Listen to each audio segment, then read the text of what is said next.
Depressurization and pressurization of a hydraulic reservoir.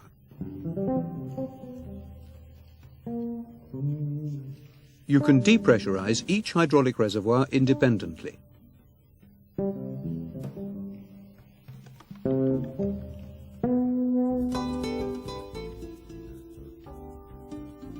Let's take the blue hydraulic system. Here is the blue reservoir access door. Open the blue ground service panel.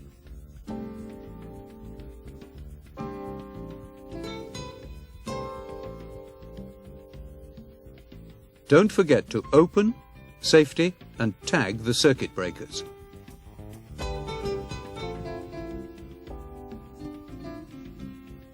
To depressurize the hydraulic reservoir, we can use a ground equipment or not. If not, on the ground service panel, turn the cap assembly of the reservoir depressurization valve clockwise through 90 degrees.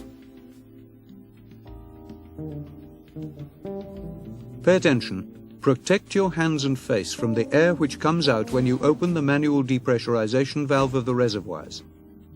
It is possible that the air can be hot and contain hydraulic fluid. Listen to hear if all of the air has been released.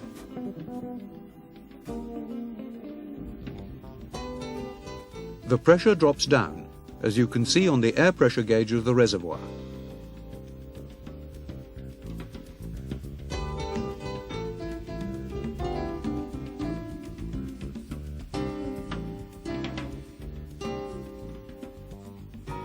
Keep the depressurization valve open if it is necessary to depressurize a reservoir during a maintenance operation.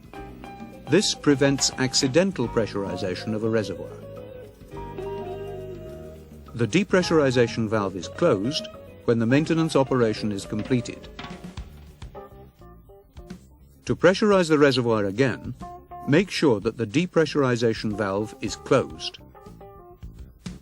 Note that the reservoirs are pressurized through the air pressurization manifold.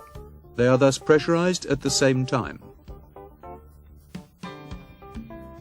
Open the blue hydraulic compartment door to get access to the air pressurization manifold.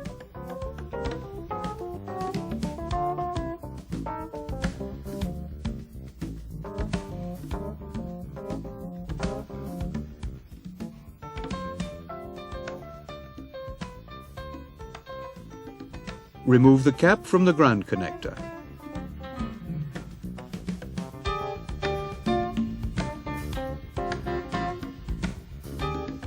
Connect the pressurizing tool to the ground connector.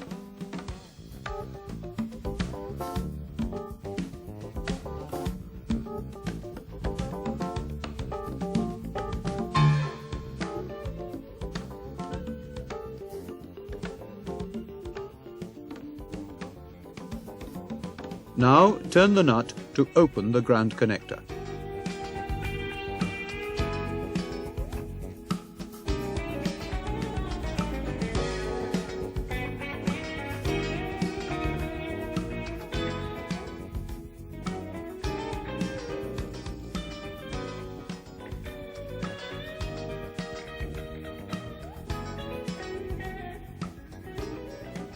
Fill the reservoir with air until 50 pounds per square inch is shown on the reservoir pressure gauge.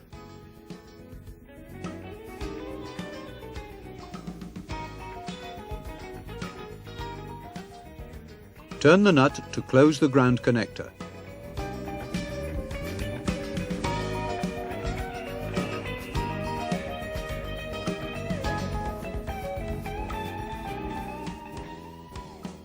Remove the pressurizing tool.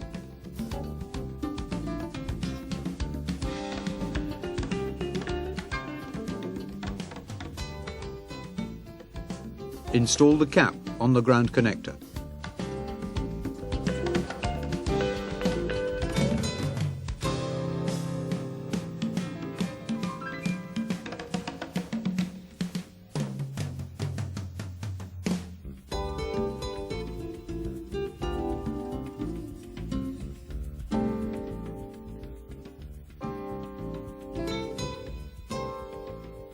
Close the circuit breakers.